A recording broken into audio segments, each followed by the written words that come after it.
Hello everyone, तो एक बार फिर से मैं आप सभी के सामने हाजिर हो चुका हूं। आप देख रहे हैं द डिफेंस स्टडी जोन और मैं हूं विक्रम सिंघा। तो दोस्तों, कैसे हैं आप सभी लोग? आई होप कि आप सभी अच्छे होंगे, बहुत बढ़िया होंगे और अपने सपने को पूरा करने के लिए जी जान से दिल लगाकर मेहनत कर रहे होंगे। तो देखिए, मैं फिर से आ चुका हूं आप सभी के सामने लेकर आपकी अगली क्लास। आज का हमारी जो क्लास है दोस्तों, कल आपने मेरी क्लास देखी थी मैथमेटिक्स की। जी हाँ, उस क्लास में हमने बात की कोऑर्डिनेट ज्योमेट्री, निर्देशांक ज्यामिति चैप्टर के बारे में कुछ बेसिक्स इंफॉर्मेशन।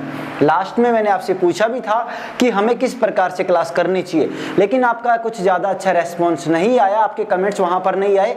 लेकिन कोई बात नहीं, अब मुझे जो सही लग रहा है मैं वैसा ही करूँगा। तो चलिए, आज का हमारा ये वीडियो दोस्तों काफ़ी महत्वपूर्ण होने वाला है सभी एनडीए एयरफोर्स नेवी के एस्पिरेंट्स के लिए।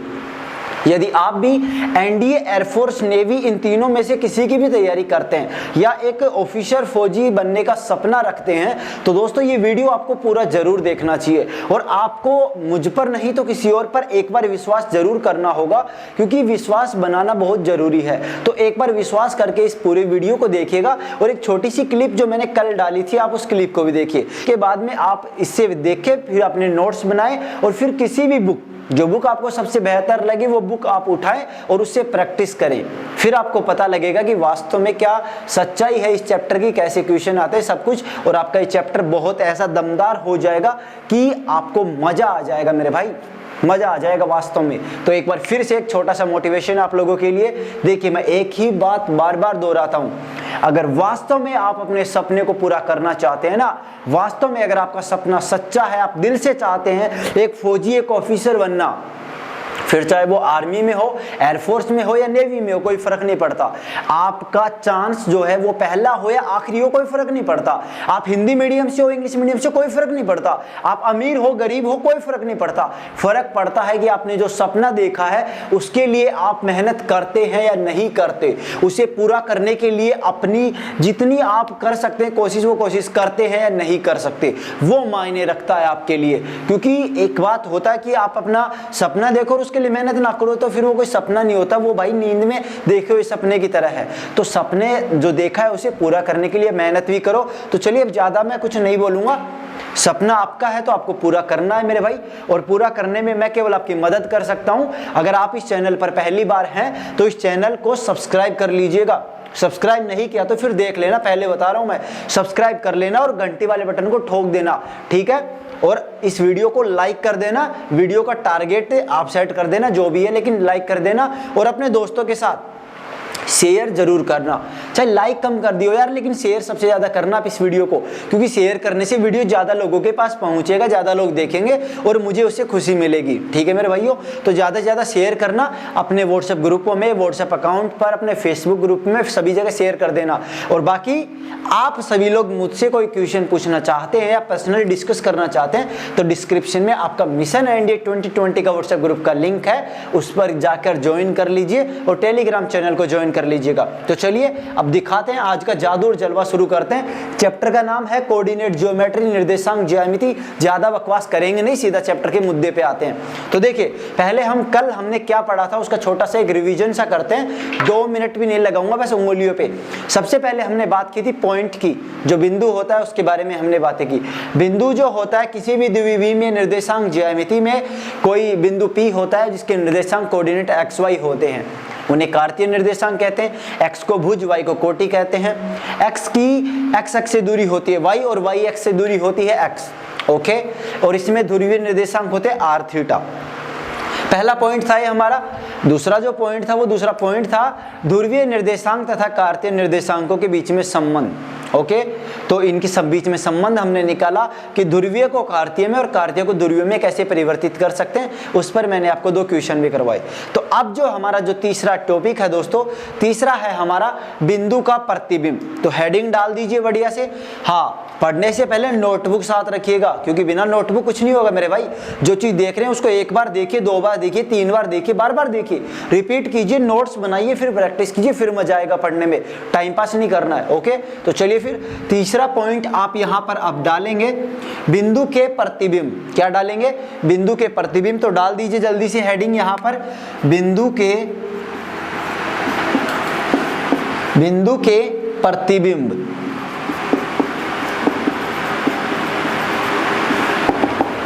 ठीक है मेरे भाई। अब बिंदु के प्रतिबिंब हम कैसे निकालेंगे और किस प्रकार से इसमें क्वेश्चन पूछा जाएगा वो मैं आपको एक छोटे से डायग्राम से समझाने की कोशिश करता हूं। देखिए मेरे भाई, यहाँ पर एक छोटा सा मैंने एक डायग्राम बनाया है। हमारा जो 2D में जो डायग्राम बनता है वही सिंपल डायग्राम है। ये हो गया हमारा x, ये x डैश, ये हो गया y, ये हो गया y डैश। जस्ट मिनट मेरे भाई, 1 मिनट देखना। ओके, तो चलिए ये थोड़ा मार्कर हो गया। चलिए अब देखिए सामने, ये हो गया x, ये हो गया x डैश, ये y डैश हो गया और ये हमारा मूल बिंदु हो गया। इसी के बीच में हमारा एक बिंदु है यहाँ पर P, इसके कोऑर्डिनेट हैं x और y। ठीक है दोस्तों, यहाँ तक किसी को कोई समस्या नहीं होनी चाहिए। अब मैं बात कर रहा हूँ टॉपिक का नाम। देखिए जो टॉपिक है पहले उस टॉपिक के नाम से उसका अर्थ निकालने की कोशिश कीजिए, उसे समझने की कोशिश कीजिए और इस वीडियो को पूरा देखेंगे तभी आपको समझ में आएगा। आधा अधूरा देखने से कोई मजा नहीं आएगा। तो देखिए बस मैं ज़्यादा नहीं बोलूँगा, अगर आप वास्तव में कुछ करना चाहते हैं तो पूरा आप देखेंगे अपने आप ही। तो देखिए बिंदु के प्रतिबिंब, हमें उसकी मिरर इमेज निकालनी है, उसका प्रतिबिंब निकालना है। आप जब शीशे में अपने आप को देखते हैं तो आपको अपनी इमेज दिखाई देती है, प्रतिबिंब दिखाई देता है। तो हम यदि इस बिंदु के प्रतिबिंब की बात करें, देखिए आपका चेहरा इधर है, जैसे मान लीजिए मेरा चेहरा इधर है, तो कैमरे में या आपके फोन में किधर दिखाई देगा? उल्टा। तो मिरर इमेज उल्टी बनती है एक तरीके से। तो देखिए बिंदु P x y की अक्ष, ये हमारी x अक्ष है, तो x अक्ष के सापेक्ष प्रतिबिंब क्या होगा हमारा? यहाँ पर होगा इसके सापेक्ष, सॉरी जस्ट मिनट मेरे भाई, वो बताऊंगा। लेकिन देखिए अगर कोई बिंदु P x y इसमें है पहले में, तो ये बिंदु P x y हो गया। इसमें क्या होगे बिंदु के निर्देशांक? इसमें हमारा होगा x माइनस y, इसमें हमारा क्या होगा?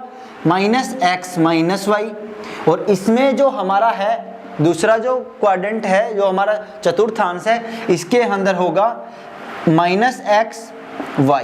तो ये हमारे 4 चतुर्थांश हो चुके हैं और इन 4 चतुर्थांश में हमारे जो बिंदु है उसका ये होंगे हमारे बिंदु। इसमें xy होगा, इसमें x माइनस y, इसमें माइनस x माइनस y, इसमें माइनस xy होगा। ओके, अब बात करता हूं मुद्दे की। देखिए पहला पॉइंट, अब यहाँ पे आपको छोटे छोटे पॉइंट डालने और पॉइंट के हिसाब से आपको नोट करना है। मैं यहाँ पे लिख रहा हूँ छोटा सा पॉइंट, आपको कैमरे में दिखाई दे रहा होगा, आपको दिखाई दे रहा होगा। अगर साफ नहीं दिखाई दे रहा है तो अपने मोबाइल से आप वीडियो की क्वालिटी को बढ़ाएं जिससे आपको बेहतर साफ दिखाई दे सके। ओके, तो देखिए टॉपिक है हमारा बिंदु के प्रतिबिंब। हमने एक डायग्राम बनाया सिंपल सा, इसमें बिंदु P है xy जो पहले चतुर्थांश में है। अगर ये दूसरे में होता है तो माइनस xy होगा, तीसरे में होगा तो माइनस x माइनस y, और चौथे में होता है तो x माइनस y होगा। अब पहला बिंदु, बिंदु P की अक्ष के सापेक्ष प्रतिबिंब क्या होगा? ठीक है, अब मैं आपसे पूछूं तो बिंदु P का x के सापेक्ष प्रतिबिंब क्या होगा? मुझे बताइए जरा, बताइए। बिंदु P का अक्ष के सापेक्ष प्रतिबिंब क्या होगा? देखिए आप, ये हमारा क्या है?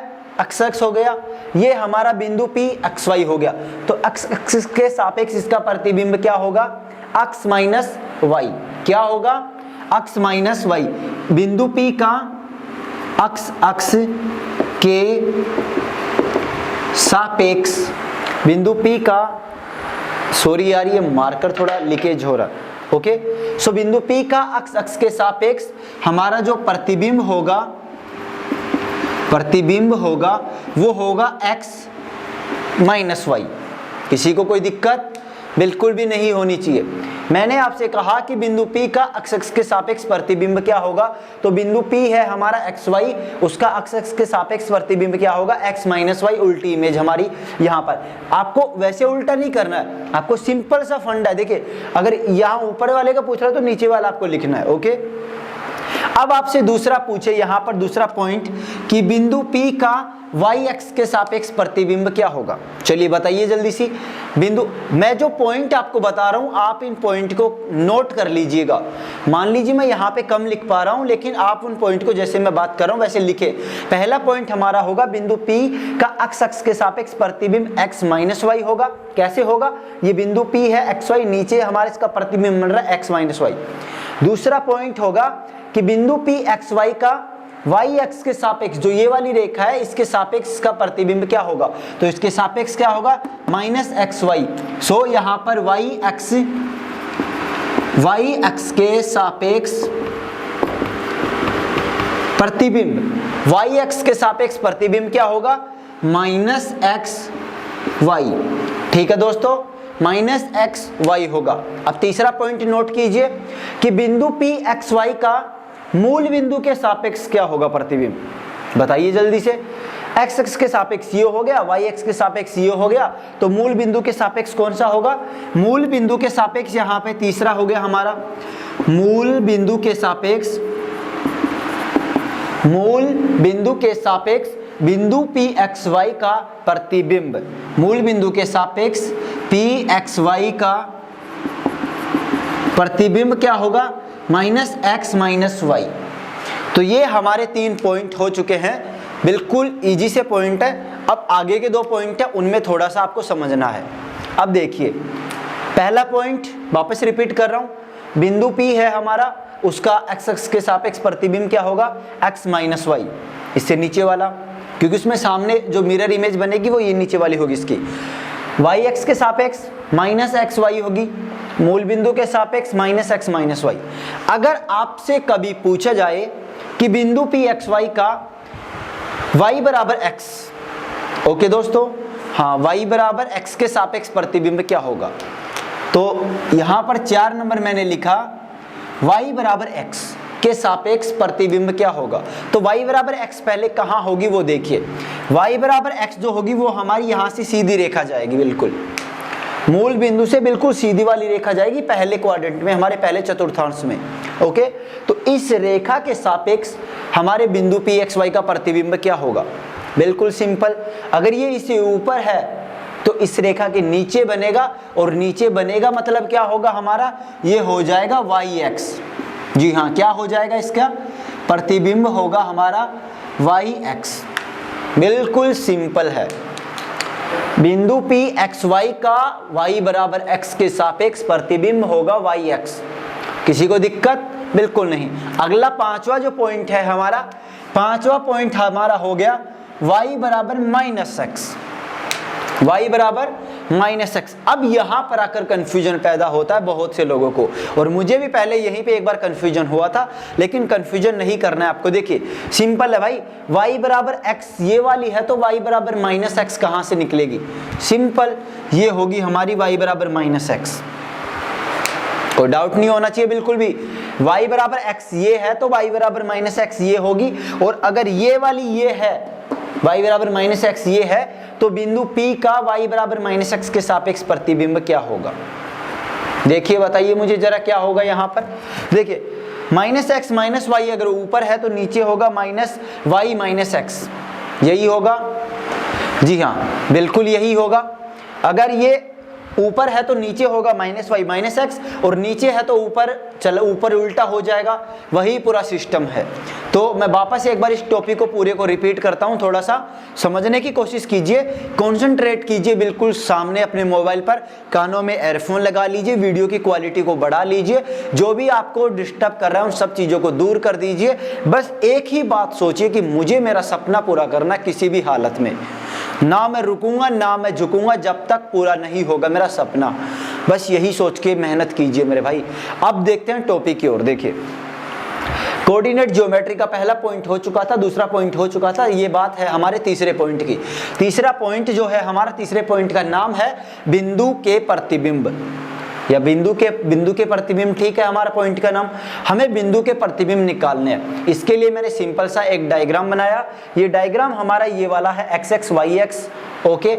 इसमें एक बिंदु है पी एक्स वाई, पहले चतुर्थांश में बिंदु P होगा तो उसका एक्स वाई होगा, दूसरे में अगर ये बिंदु होता है तो माइनस एक्स वाई होगा, तीसरे में माइनस एक्स माइनस वाई, और चौथे में एक्स माइनस वाई होता है।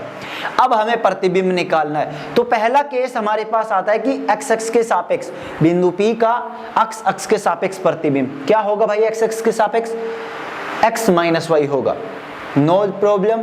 दूसरा वाई एक्स के सापेक्ष प्रतिबिंब माइनस एक्स वाई। तीसरा मूल बिंदु के सापेक्ष, तो मूल बिंदु के सापेक्ष माइनस एक्स माइनस वाई। चौथा हमारे पास आया y बराबर x के सापेक्ष प्रतिबिंब। क्या होगा y बराबर x के सापेक्ष प्रतिबिंब? ये है y बराबर x हमारी, तो y अगर ऊपर है तो नीचे होगा yx, ऊपर xy बिंदु है तो नीचे yx हो जाएगा, और नीचे है तो ऊपर उल्टा हो जाएगा, वही सिंपल है। अगर y बराबर -x हो तो y बराबर -x नीचे आ जाएगी, और यही इसमें फंडा होगा, और यही आप इधर से बना सकते हैं। तो ये 5-6 पॉइंट मैंने इसमें लिखवाए हैं। इन पॉइंट को आप अपने नोटबुक में एक एक नोट करें जैसे मैंने बोला है। एक बात मैं वापस रिपीट कर देता हूं, आज हम इस चैप्टर को पूरा करने की पूरी कोशिश करेंगे, तो आप भी मेरे साथ बने रहें, इस पूरे वीडियो को देखें, जो चीज़ मैं बता रहा हूं उन्हें लिखें, समझे अच्छे से, और फिर बाद में अच्छे से प्रैक्टिस करें। तो अब आप इसका एक अच्छा सा, एक प्यारा सा स्क्रीनशॉट ले लें जिससे आप इसे नोट कर सकें, या आप वीडियो को डाउनलोड कर लीजिए, या वीडियो को पुश करके बैक करके जो आपको सही लगे वो कर लीजिए, इसमें आप ही का डिसीजन होगा। अब मैं करवाऊंगा आपको कुछ क्वेश्चंस, तो क्वेश्चंस करने की बारी अब हमारी।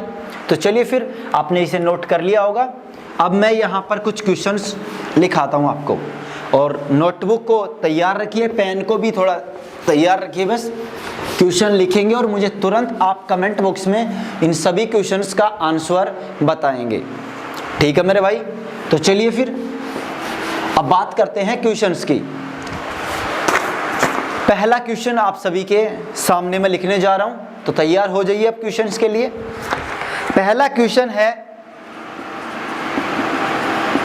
पॉइंट -3.1 का अक्ष के सापेक्ष प्रतिबिंब। किसके सापेक्ष पूछ रहा है आपसे? अक्ष -3.1 का अक्ष के सापेक्ष प्रतिबिंब क्या होगा? अगर कोई बिंदु P होता है xy, तो उसका प्रतिबिंब अक्ष के सापेक्ष अगर प्रतिबिंब पूछा जाता है तो क्या होता है? अक्ष। दिमाग में डायग्राम बनाइए सबसे पहले, x y अक्ष, तो अक्ष के सापेक्ष क्या होगा हमारा? मतलब क्या होता है उसमें? अक्ष माइनस वाई, तो अक्ष माइनस वाई ये होता है हमारा। तो इसका डायग्राम क्या, ये क्या हो जाएगा हमारा? -3 -1 का प्रतिबिंब क्या होगा? -3 -1। हाँ बिल्कुल सही है। इसी प्रकार से ये क्वेश्चन तो मैंने आपको बताया वैसे ही, लेकिन अब आपको करने क्वेश्चन में ऑप्शन वगैरह कुछ नहीं दे रहा है यहाँ पे, सीधा सिंपल आपको क्वेश्चन करने और मुझे बताने हैं। देखिए दूसरा लिखिए यहाँ पर 3 - 2 1 - 2, जो लिखवा रहा हूँ उन सभी को नोट करते रहिए और मुझे आंसर कर कमेंट करके आपको बताना है। चौथा है हमारा -4 3। आपको इन सभी का पहले का, देखिए पहले का है x के सापेक्ष प्रतिबिंब, दूसरा निकालना है yx के सापेक्ष प्रतिबिंब, तीसरे का निकालना है y बराबर x के सापेक्ष प्रतिबिंब, और चौथे का है y बराबर -x के सापेक्ष प्रतिबिंब। तो इन सभी का आपको मुझे आंसर कमेंट करके बताना है मेरे भाई। 4 क्वेश्चन हो गए आपके सामने, कोई हार्ड क्वेश्चन नहीं है, बिल्कुल बेसिक है। आप कितने भी कमजोर हो, लेकिन ये क्वेश्चन तो आपसे आसानी से हो जाएंगे। तो चलिए फिर आगे बढ़ते हैं। अब अगला जो हमारा चौथा जो पॉइंट है, उस पॉइंट की बात करते हैं। तो चलिए फिर हमारे 3 टॉपिक हो चुके हैं। पहला टॉपिक बिंदु के बारे में हमने पढ़ा, दूसरा जो टॉपिक है हमने क्या पढ़ा था भाई? हाँ, ध्रुवीय निर्देशांक और कार्तीय निर्देशांकों के बीच में संबंध के बारे में हमने पढ़ा। तीसरा हमने बिंदु के प्रतिबिंब हमने पढ़े। अब हमारा एक छोटा सा आपको एक एरो लगा के या नोट लगा के यहाँ पर नोट करना है। इसमें मैं आपको क्या बताने वाला हूँ, ये कोई स्पेशल पॉइंट नहीं है, लेकिन एक स्पेशल ही चीज़ है। मतलब वैसे पॉइंट नहीं है हमारा, लेकिन स्पेशल चीज़ है। और स्पेशल में क्या है वो आपको लिखा बता देता हूँ, तो आप ही साथ में नोट कीजिएगा। ये हमारा स्पेशल होगा दोस्तों कि यदि हम हमारे मूल बिंदु को अक्षों को समांतर रखते हुए, जो x एक्स है y एक्स है, उन दोनों को समांतर रखते हुए मूल बिंदु जो 0 0 है उसको h के पर स्थानांतरित कर दें, तो हमारा जो बिंदु P है x y, उसके नए निर्देशांक हम कैसे ज्ञात कर सकते हैं। देखिए मैं समझाने की कोशिश करता हूं आपको। देखिए ये है हमारा एक डायग्राम, ठीक है दोस्तों, समझिए ये हमारा डायग्राम है। ये हो गया हमारा x एक्स, ये हो गया हमारा y x, y dash, okay. ये होगी हमारी मूल बिंदु। अब आपको कहा जा रहा है कि हमारा जो मूल बिंदु है 0 0, ठीक है, ये हमारा मूल बिंदु O0 0 है। सबसे पहले दोनों अक्षों को समांतर रखते हुए, यदि आप नोटबुक में नोट्स लिख रहे हैं तो आपको कैसे लिखना है, आप एरो लगा के या नोट लगा के लिखेंगे, दोनों अक्षों को समांतर रखते हुए मूल बिंदु 0 0 को, यदि दोनों अक्षों को पहले समांतर रखेंगे, ये मैंने दोनों अक्षों को समांतर रखा, ठीक है, दोनों अक्षों को समांतर रखते हुए मूल बिंदु 0 0 को यदि हम HK पर, ये हो गया HK पर स्थानांतरित कर दे तो हमारा बिंदु P, मान लीजिए ये हमारा बिंदु P है, x और y जो है इसके अंदर पहले से, तो बिंदु P x y के नए निर्देशांक P x dash y dash, P dash x dash y dash जो भी हमने माना है वो क्या होंगे। तो हम इसके नए निर्देशांक कैसे निकाल सकते हैं ये आपको नोट करना है। तो कैसे निकाल सकते हैं वो समझाता हूं आपको। देखिए कोशिश कीजिए, ये हमारा x x डैश हो गया, ये y y डैश हो गया हमारा, ये हमारा मूल बिंदु O है, हमने इन दोनों को समांतर रखा, मैंने एक नई रेखा डैश डैश जो की है, एक नई रेखा होगी हमारी, ये हमारी नई रेखा होगी y वाली, तो x दोनों को समांतर हो गया x x y x के। मूल बिंदु O जो हमारा 0 0 है, इसको हमने HK पर स्थानांतरित कर दिया, अब हमारे पास एक नया मूल बिंदु आ चुका है HK। तो अब हम बिंदु P के निर्देशांक निकालेंगे। तो कैसे निकालेंगे, देखिए पहले हम पिछले की बात करें तो ये वाली हमारी जो दूरी थी, ये दूरी कितनी है भाई, ये दूरी है हमारी y, और ये वाली जो दूरी थी ये थी हमारी x, ठीक है, पूरी दूरी x थी। लेकिन अब ये वाला जो पार्ट है, ये वाला पार्ट कितना है हमारा, ये वाला पार्ट है हमारा h, और ये वाला जो पार्ट है हमारा, ये वाला है हमारा k, ठीक है मेरे भाई, ये हमारा h है, ये हमारा k है, हाँ बिल्कुल सही है, ये HK हो गया हमारा। तो अब हमें इस बिंदु के निर्देशांक निकालने हैं इस मूल बिंदु से। मूल बिंदु इस बार हमारा 0 0 नहीं है, HK है, तो HK मूल बिंदु होने पर बिंदु P के नए निर्देशांक क्या होंगे, तो क्या होंगे, ये वाली दूरी हम घटाएंगे तो ये वाला हमारा क्या बचेगा दोस्तों, ये पूरा अगर हमारा y है तो ये होगा हमारा y माइनस h, तो ये हमारा हो जाएगा x डैश, सॉरी ये हो जाएगा x डैश, सॉरी मेरे भाई, सॉरी वापस देखिएगा, ये हमारा हो जाएगा यहाँ पर x माइनस h बराबर x डैश, क्या होगा x माइनस h बराबर x डैश। और इस वाले की अगर हम बात करते हैं तो ये हमारा हो जाएगा यहाँ पर, ये वाली जो हमारी दूरी है वो k हो गई, देखिए यहाँ पर मैंने k लिखा है, ये वाली दूरी हमारी k हो गई, पूरी हमारी ये y है। तो अगर हम इस बिंदु के जो नए निर्देशांक हैं P डैश जो x डैश y डैश है हमारे, ये वाले निर्देशांक क्या होंगे, P डैश हमारा x डैश का मान कितना है दोस्तों, x माइनस h, और इसका मान क्या आएगा, पूरा y है, ये k है, तो y माइनस k, तो ये होगा y माइनस k, ठीक है। मैं यहाँ पर लिख देता हूँ x डैश बराबर x minus h, y dash बराबर y माइनस k, तो ये हमारे दो कोऑर्डिनेट होंगे, निर्देशांक होंगे केंद्र के नए वाले निर्देशांक होंगे, पुराने वाले एक्स वाई है और नए वाले ये होंगे।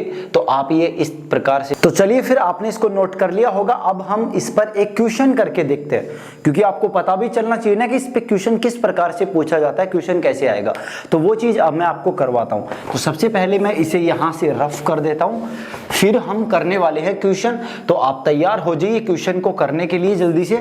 अब मैं क्वेश्चन आपको लिखवाने वाला हूँ। तो देखिए चलिए अब क्वेश्चन की हम बात करते हैं। क्वेश्चन है हम सभी के सामने, अक्षों को समांतर रखते हुए, बिल्कुल इसी टाइप का क्वेश्चन आता है आपके सामने। अक्षों को समांतर रखते हुए मूल बिंदु को -2,5 पर, अक्षों को समांतर रखते हुए मूल बिंदु को -2,5 पर स्थानांतरित करने पर -6, 8 के नए निर्देशांक क्या होंगे।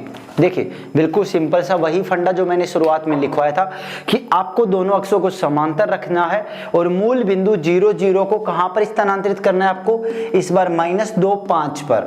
ठीक है, तो ये हमारी जो वैल्यू है ये है हमारी HK की वैल्यू, और आपको जो हमारा बिंदु P है -6 और 8 को आपको यहाँ पर इसके नए निर्देशांक निकालने हैं x डैश और y डैश। तो बिल्कुल सिंपल सा है, आपको याद होगा कि अभी मैंने कैसे आपको समझाया था, तो उसी चीज को आपको वापस याद करना है और इस क्वेश्चन को करना है। x डैश बराबर क्या होता है, y डैश बराबर क्या होता है, वापस ध्यान नहीं है ना तो पीछे बैक करो वीडियो को और तुरंत उसे देखो। तो चलिए फिर अब हम बात करते हैं हमारे नेक्स्ट मुद्दे की, अगले हमारे चौथे पॉइंट की। जी हाँ, चौथा है, पांचवा पॉइंट भाई कौन सा पॉइंट है, हाँ चौथा पॉइंट है हमारा। पहला पॉइंट बिंदु हुआ, दूसरा ध्रुवीय तथा कार्तीय के बीच में संबंध हुआ, तीसरा हमारा बिंदु के प्रतिबिंब हुए। ये एक छोटा सा पॉइंट बीच में था। तो अब चौथे की हम बात करते हैं, दूरी सूत्र। 10वीं क्लास सभी ने पढ़ी है और 10वीं क्लास में ये सूत्र बहुत अच्छे से आपने पढ़ा होगा और आपके टीचर ने आपको रटाया होगा, समझाया होगा, मुझे नहीं पता कैसे क्या किया, लेकिन वही सूत्र है बिल्कुल सेम। तो अब ज्यादा इस पे जोर देने की जरूरत नहीं है, मैं सिंपल सा बता देता हूं। बस यहाँ पे आपको कुछ चीजें नई देखने को मिलेंगी। नई चीजें क्या मिलती हैं, उन पे ज्यादा हम थोड़ा फोकस करेंगे। तो चलिए अब 4 नंबर लगाकर हेडिंग डाल दीजिए, दूरी सूत्र। ये मैंने डाला 4 नंबर और ये है हमारा दूरी सूत्र। देखिए दूरी सूत्र से हम क्या निकाल सकते हैं, किन्हीं भी दो बिंदुओं के बीच में द्विविमीय में निर्देशांक ज्यामिति में 2D में कोऑर्डिनेट ज्योमेट्री में दो बिंदु P और Q हमारे हैं, तो उनके बीच में हम दूरी कैसे ज्ञात कर सकते हैं। जैसे मान लीजिए ये बिंदु P है x1 y1, ठीक है मेरे भाई, ये बिंदु P और ये हमारे पास यहाँ पर एक बिंदु Q है x2 y2। बिल्कुल सिंपल सा फंडा है, बिंदु P और Q के बीच में हमें जो दूरी है वो दूरी ज्ञात करनी है। तो ये दूरी हम कैसे ज्ञात कर सकते हैं, ये हुआ हमारा PQ। इसका सूत्र होता है हमारा बिल्कुल सिंपल सा, PQ बराबर under root x2 minus x1 का whole square plus y2 minus y1 का होल स्क्वायर। ये हमारा सूत्र होता है। तो ज्यादा कुछ नहीं करना, बस इस सूत्र को आपको याद रखना है, समझना है, जैसा आपको कर सके वैसा कर लेना है। लेकिन मेरे भाई इसमें ना आपको कुछ याद करने लायक चीज है, ना कुछ रटने लायक चीज है, ना समझने लायक चीज है। बस सिंपल सा है, अगर दो बिंदु आपको दे दिए जाएं और उनके बीच में दूरी पूछी जाती है, देखिए इस पे सिंपल बेस्ड क्वेश्चन कभी नहीं पूछा जाएगा, कभी भी नहीं आएगा मेरे भाई। लेकिन ये कंसेप्ट है, ये बेसिक है, बेस है। जब आपकी जड़ें मजबूत नहीं होंगे ना तो आप कभी मजबूत नहीं बन सकते। जब आप घर की नींव को मजबूत नहीं करेंगे तो वो घर कमजोर होगा। जब आप अपना बेस मजबूत नहीं करेंगे तो आपकी पूरी मैथमेटिक्स डगमगा जाएगी, कमजोर होगी। तो बेस को मजबूत कीजिए और बेस मजबूत इन्हीं चीजों से होता है। तो दूरी सूत्र आपका सभी बहुत सारे क्वेश्चंस में काम आने वाला है। तो चलिए इसे नोट कर लीजिए। ये था हमारे कार्तीय निर्देशांक, कुछ समझे, x और y जो हमारे कार्तीय निर्देशांक थे। लेकिन अगर कभी आपको इनकी जगह ध्रुवीय निर्देशांक दे दे तो उनके बीच में दूरी कैसे निकालोगे। चलिए अब सोचिए जल्दी से कैसे निकाल सकते हो।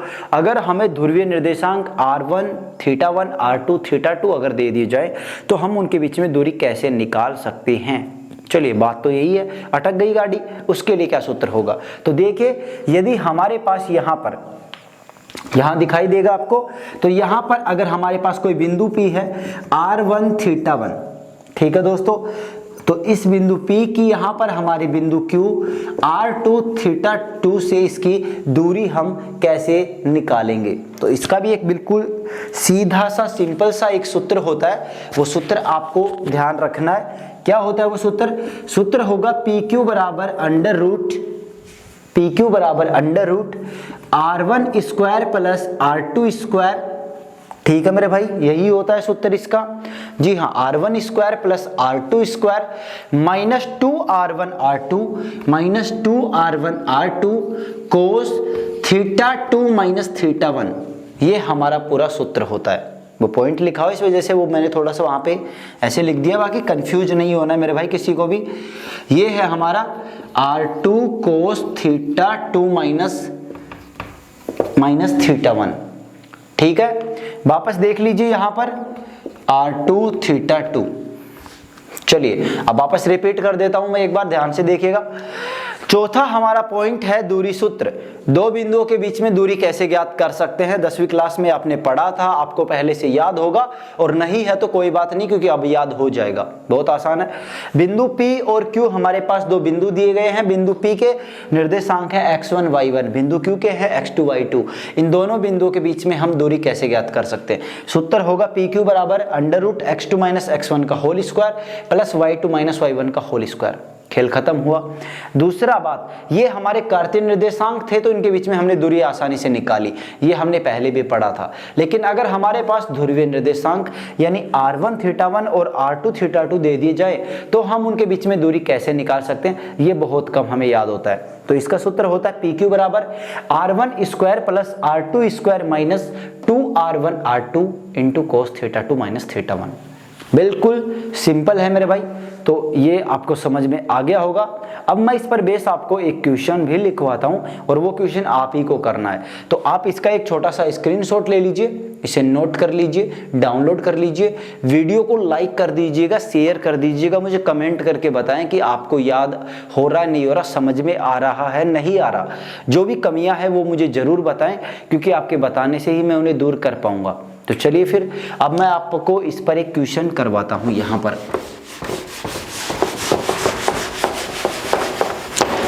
तो क्वेश्चन हम करते हैं यहां पे। तो चलिए फिर क्वेश्चन लिख लिए आप, सभी क्वेश्चन लिखेंगे। पहले क्वेश्चन में आपको देखिए कार्तीय निर्देशांक जो कार्तीय हमारे हैं, जो x2 - x1 वाला फॉर्मूला, उस पर तो बेस क्वेश्चन करवाऊंगा नहीं, सिंपल सा वो तो बहुत। तो ये है हमारा ध्रुवीय जो दो निर्देशांक है उनके बीच की दूरी हम कैसे निकालेंगे। तो देखिए 2 15 डिग्री तथा 1 75 डिग्री हमारे दो बिंदु हैं, ये है बिंदु QP और ये है बिंदु Q। तो आपको इन दोनों बिंदुओं के बीच में दूरी ज्ञात करनी है। जी हाँ, आपको इन दोनों के बीच में दूरी ज्ञात करनी है। तो आप ये दूरी कैसे ज्ञात कर सकते हैं, सूत्र मैंने अभी आपको लिखाया है। सूत्र क्या है, मैं एक बार वापस यहाँ पर लिख रहा हूँ। तो सूत्र है हमारा r1 square plus r2 square, r1 square plus r2 square minus 2r1 r2 cos θ2 minus θ1 हमारा सूत्र होता है। तो ये सूत्र आपको यहाँ पर लगाना है और इस सवाल का जवाब मुझे कमेंट बॉक्स में देकर बताना है कि इसका सवाल का जवाब क्या होगा। तो चलिए फिर अब बात करते हैं अगले हमारे टॉपिक की। तो ये हमारे 4 टॉपिक हो चुके हैं इसके अंदर। तो अब बात करते हैं 5वें टॉपिक, या फिर 5वां टॉपिक ना भी कहो तो कोई फर्क नहीं पड़ेगा। मैं वैसे ही जैसे मैंने अभी आपको एक नोट लिखवाया था उसी के तरह से एक छोटा सा एक टॉपिक है इसके बीच में ही, जिसकी हमें बीच में ज़रूरत पड़ेगी, आगे उसकी ज़रूरत पड़ेगी। तो ये टॉपिक है हमारा, कुछ डायग्राम मैं बनाने जा रहा हूँ यहाँ पर। तो आप देखिए डायग्राम कुछ थोड़े हटके बन सकते हैं, क्योंकि हम यहाँ पर 3D मतलब वो तो यूज नहीं कर रहे कुछ भी। तो आप सिंपल सा थोड़ा समझने की कोशिश कीजिएगा। ये है हमारा समांतर चतुर्भुज, ठीक है मेरे भाई। क्या है, समांतर चतुर्भुज। ओके, दूसरा मैंने यहां पे बनाया, मैंने नाम दे दिया इसको A, इसको मैंने नाम दे दिया यहां पर B, और ये मैंने यहां पर बनाया समचतुर्भुज। छोटा बनाया, सेम से आपको लगेंगे लेकिन थोड़ा डिफरेंस है इनके बीच में। तो ये है हमारा समचतुर्भुज, 2 हमारे हो गए। तीसरा जो C है हमारा, वो हमारा सिंपल है बिल्कुल। ये क्या है मेरे भाई, ये है हमारा आयत, ये है हमारा आयत। और चौथा हमारा D जो है वो है हमारा बिल्कुल सिंपल सा वर्ग। तो देखिए आप सभी के सामने मैंने 4 डायग्राम बनाए हैं, और ये 4 डायग्राम मैंने क्यों बनाए हैं, ये कहाँ हमें काम आने वाले हैं, इनका क्या कारण है, वो सारी बातें मैं इस वीडियो में आपसे करने वाला हूँ। तो चलिए फिर देखते हैं कि ये कहाँ काम आएंगे आपके। समांतर चतुर्भुज, समचतुर्भुज, आयत और वर्ग, क्या इनके बीच में अंतर होता है। अंतर की अगर हम बात करें तो देखिए सबसे पहले अगर हम समांतर चतुर्भुज की बातें करते हैं तो समांतर चतुर्भुज में बिल्कुल सेम, नाम क्या आ रहा है, समांतर, मतलब समांतर भुजाएं समान होती हैं।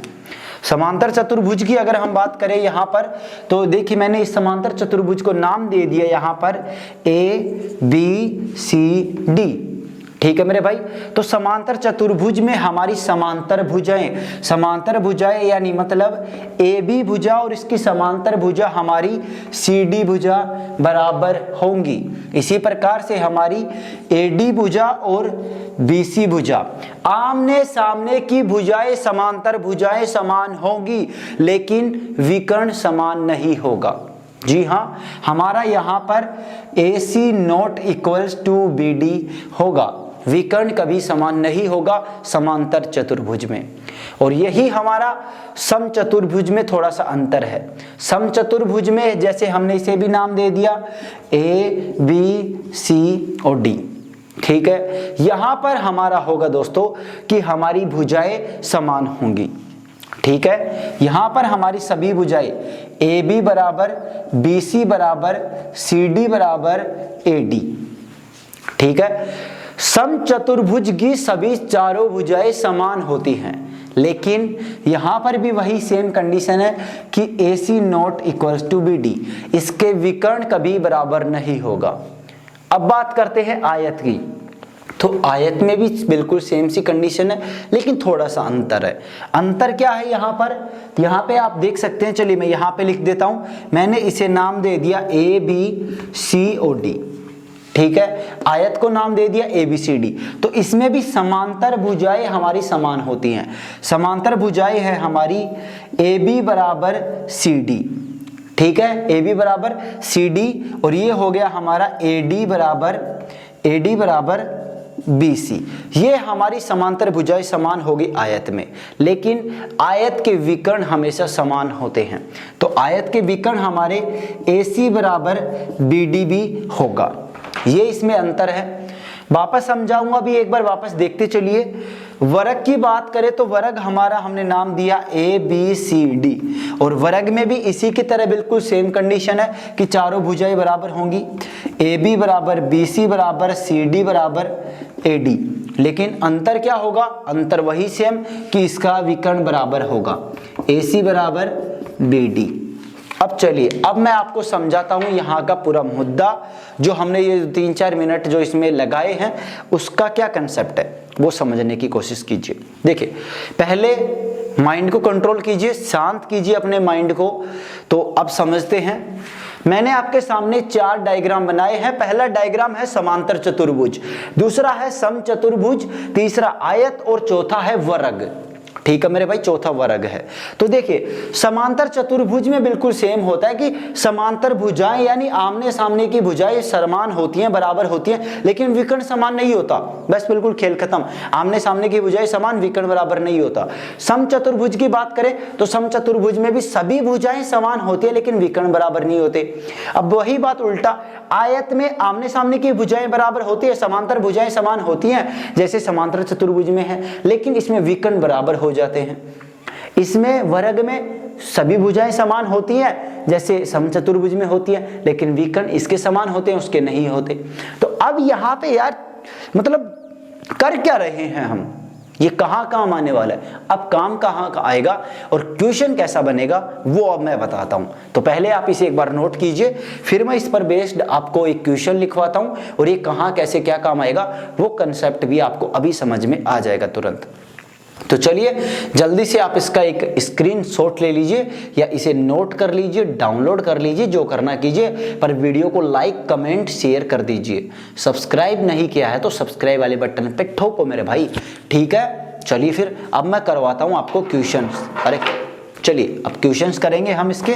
तो क्वेश्चन करने के लिए अब आप तैयार हो जाइए। ये अब क्वेश्चन के लिए थोड़ा सा जोश लेके आइए, जुनून लेके आइए कि हाँ अब हम क्वेश्चन करने जा रहे हैं, थोड़े एक्टिव हो जाइए, ठीक है। तो चलिए अब करेंगे क्वेश्चन। तो चलिए अब क्वेश्चन नोट कीजिए मेरे साथ साथ, मैं पूरा क्वेश्चन नहीं लिखूंगा यहाँ पर।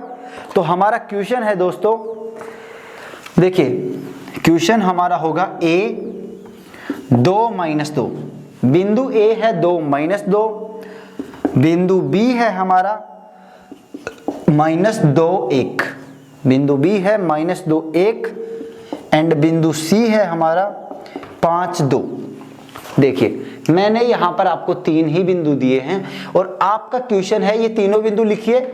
बिंदु ए बी सी से बनने वाली आकृति होगी, बनने वाली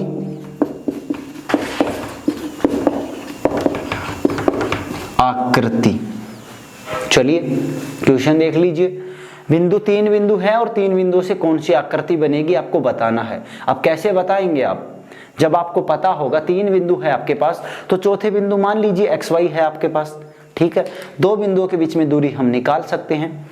तो ये देखिए कौन सा क्या होगा। मैंने 4 केस आपको बताए हैं, ये 4 केसों से ही क्वेश्चन आते हैं और यही फिक्स है, तभी मैंने 4 केस ही आपको फिक्स किए हैं। यहीं पे दूसरा क्वेश्चन एक और लिखवाता हूं। दूसरा क्वेश्चन है मेरा, A है 1 और 2, हमारा बिंदु A का मान है 1 2, बिंदु B का मान है -3 1, बिंदु C का मान है -2 -3, बिंदु C का मान है -2 -3 और बिंदु D का मान है 2 -2 से बनने वाली आकृति क्या होगी, इससे भी आपको पता करके बताना है। चौथा, ये दूसरा वाला तो बड़ा आसान है, लेकिन पहले वाले में बड़ी मेहनत लगेगी थोड़ी सी भाई। देखो टाइम मांगेगी हर एक चीज, क्योंकि समय सबसे कीमती चीज है और आपको कुछ अच्छा पाने के लिए, कुछ अच्छा करने के लिए आपको अपनी सबसे कीमती चीज देनी पड़ेगी भाई। चाहे वो गिरवी रखनी पड़े, चाहे उसे बेचना पड़े, वो देना पड़ेगा, तभी आपको जो चाहिए वो आपको मिल पाएगा। तो अब आप अपने सपने के लिए आपको समय तो देना ही पड़ेगा और मेहनत तो करनी ही पड़ेगी। तो फिर आप जल्दी से इसे कीजिए, नोट कीजिए इन दोनों क्वेश्चंस का, और मैं इंतजार करूंगा आपके कमेंट का कि कितने लोग मुझे कमेंट करते हैं, कितने लोग इस वीडियो को पूरा देखते हैं, कितने शेयर करते हैं, कितने लाइक करते हैं। देखता रहूंगा आपकी वीडियो को। चलिए, हाँ तो मेरे भाई आपने इस क्वेश्चन को नोट कर लिया होगा। आपको इस क्वेश्चन के आंसर मुझे कमेंट बॉक्स में लिख के कमेंट करने। जी हाँ बिल्कुल, आपको कमेंट करना है, भूलिएगा मत कमेंट करना। इस वीडियो अगर आपको ये ठीक ठाक लगा हो, अच्छा लगा हो, तो वीडियो को लाइक कीजिएगा और कमेंट करके मुझे बताएं क्या कमियां हैं, मुझे क्या सुधार करने हैं। और अपने दोस्तों के साथ अपने व्हाट्सएप ग्रुपों में, फेसबुक ग्रुपों में, फेसबुक अकाउंट पर सभी जगह शेयर करना बिल्कुल भी ना भूलें और मुझसे जुड़ना ना भूलें।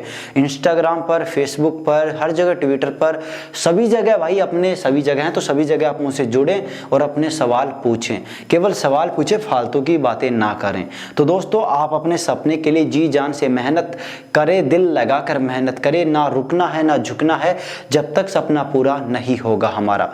बस इसी के साथ अब की बार आखिरी बार का नारा बनाइए और अपने सपने के लिए मेहनत करते रहिए।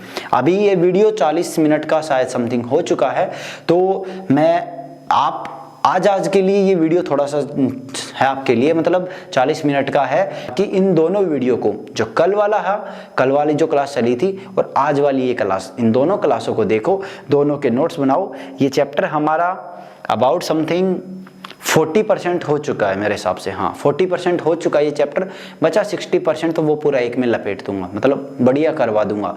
तो बस आप वीडियो को देखते रहिए और अपना प्यार ऐसे ही मुझ पर बनाए रखिएगा और मैं आपके साथ बना रहूंगा, बीच में छोड़ के नहीं जाऊंगा। बस एक बार विश्वास कीजिएगा, आपसे मेरा वादा है कि अब की बार नहीं छोड़ूंगा पक्का।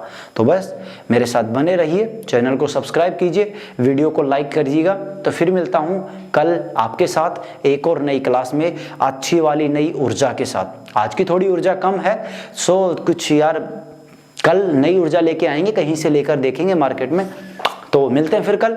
ओके एवरीवन, सो जय हिंद, जय भारत मेरे दोस्तों। लगे रहो अपने सपने के लिए, मेहनत करते रहो।